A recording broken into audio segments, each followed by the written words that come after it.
অনেকে ভাবছিলেন বাংলাদেশ দল হয়তোবা তাদের সিদ্ধান্ত থেকে সরে আসবে। মানে তারা যে সিদ্ধান্ত নিয়েছিল টি-20 বিশ্বকাপের ম্যাচ খেলতে ভারতে যাবে না, তারা সেখান থেকে সরে এসে ভারতে গিয়ে বিশ্বকাপের ম্যাচ খেলবে। এবং এর পেছনে ক্রিকইনফোর একটা প্রতিবেদন কিছুটা ভূমিকা রেখেছিল। যেমন বাংলাদেশ দল ভারতের মাটিতে বিশ্বকাপ ম্যাচ খেলবে না বলে আইসিসিকে একটা মেইল করেছিল। তারা বলেছিল তাদের জন্য, মানে বাংলাদেশ দলের জন্য ভেন্যু যেন পরিবর্তন করা হয়, কারণ বাংলাদেশ দলের ক্রিকেটাররা ভারতে নিরাপদ না বলেই মনে করছে বিসিবি। এরই পরিপ্রেক্ষিতে মঙ্গলবার রাতে আইসিসির কর্মকর্তারা বিসিবির কর্মকর্তাদের সঙ্গে একটা ভার্চুয়াল মিটিং করেন এবং ওই মিটিংয়ের কথা দিয়েই ক্রিকেট বিষয়ক ওয়েবসাইট ক্রিকইনফো একটা সংবাদ প্রকাশ করে এবং তারা সেখানে বলে যে আইসিসি নাকি বিসিবিকে বলে দিয়েছে তোমাদেরকে বিশ্বকাপের ম্যাচ খেলতে হলে পারে ভারতেই যেতে হবে, যদি তোমরা না যাও তাহলে পারে তোমাদের পয়েন্ট কাটা হবে। তবে সকালের দিকে আসলে মানে বুধবার সকালের দিকে বাংলাদেশ ক্রিকেট বোর্ডের সভাপতি আমিনুল ইসলাম বুলবুল তিনি কিন্তু স্পষ্ট করেই বলেছেন যে না, এরকম আসলে কোনো কিছুই ঘটেনি, এরকম কোনো কিছুই হয়নি। অর্থাৎ ইএসপিএন ক্রিকইনফো যে দাবিটা করেছিল যে বিশ্বকাপের ম্যাচ খেলতে হলে বাংলাদেশকে ভারতেই যেতে হবে, বিসিবি এটাকে অসত্য বলেছে এবং তারা কিন্তু একটা সংবাদ বিজ্ঞপ্তিও দিয়েছে। এরপরে বিকেলে যুব ও ক্রীড়া উপদেষ্টা আসিফ নজরুলের সঙ্গে ক্রিকেট বোর্ডের কয়েকজন প্রতিনিধি তারা আজকে একটা সভা করেছেন, দীর্ঘ সময় ধরে একটা সভা করেছেন, যেখানে বিসিবি সভাপতি আমিনুল ইসলাম বুলবুল, দুজন সহসভাপতি ফারুক আহমেদ এবং সাখাওয়াত হোসেন ছাড়াও আরো অন্যান্য অনেকেই উপস্থিত ছিলেন।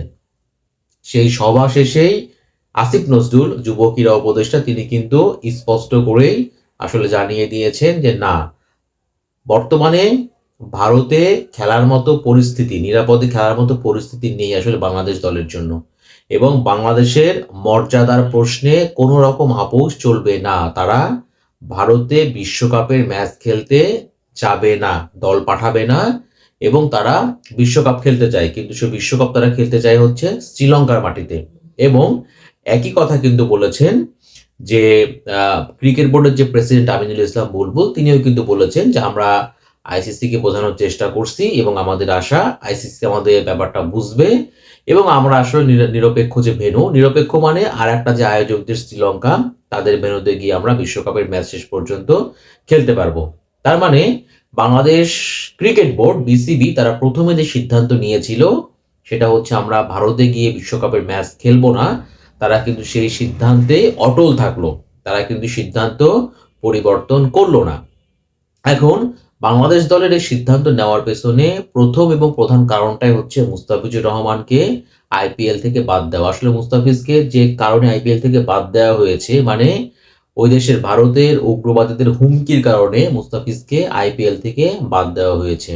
তো এইটা মূলত বাংলাদেশের সম্মানেও কিন্তু অনেক বড় একটা আঘাত এনেছে এবং মুস্তাফিজকে আইপিএল থেকে বাদ দেওয়ার প্রতিক্রিয়াতেই বিসিবি সিদ্ধান্ত নেয় তারা বিশ্বকাপের ম্যাচ খেলতে ভারত যাবে না। কারণ যেখানে একজন ক্রিকেটার, যেখানে এক মুস্তাফিজুর রহমানকেই তারা নিরাপত্তা দিতে পারবে না, সেখানে পুরো বাংলাদেশ দলের ক্রিকেটার, কোচিং স্টাফের সদস্য, টিম ম্যানেজমেন্ট, সাংবাদিকরা যাবে, এছাড়া ক্রিকেট সমর্থক বাংলাদেশের ফ্যানরা যাবে, তাদের আসলে নিরাপত্তা কিভাবে দিবে ভারত? তো বর্তমান যে প্রেক্ষাপট তাতে বাংলাদেশের সরকার, বাংলাদেশ ক্রিকেট বোর্ড মনে করছে ভারতের মাটিতে ম্যাচ খেলা বাংলাদেশের জন্য কোনোভাবেই নিরাপদ না। তারা এরকম সিচুয়েশনে কোনোভাবেই আসলে ভারতে গিয়ে ম্যাচ খেলার সুযোগ নেই। এরই মধ্য দিয়ে বিসিবি মূলত বলটা আইসিসির কোর্টে ঠেলে দিল। এখন সবার দেখার অপেক্ষা যে আইসিসি থেকে কি সিদ্ধান্ত নেওয়া হয়। বাংলাদেশ যে অনুরোধটা করেছে তাদের ম্যাচের ভেন্যুগুলো সরানোর জন্য, মানে গ্রুপ পর্বে বাংলাদেশ দলের 4টা ম্যাচই ছিল ভারতে, 3টা ছিল কলকাতায়, একটা ছিল মুম্বাইয়ে। বিসিবি সে অনুরোধটা করেছিল আইসিসিকে যে আমাদের এই ম্যাচের ভেন্যুগুলা আর এক আয়োজক দেশ শ্রীলঙ্কায় দেওয়া হোক।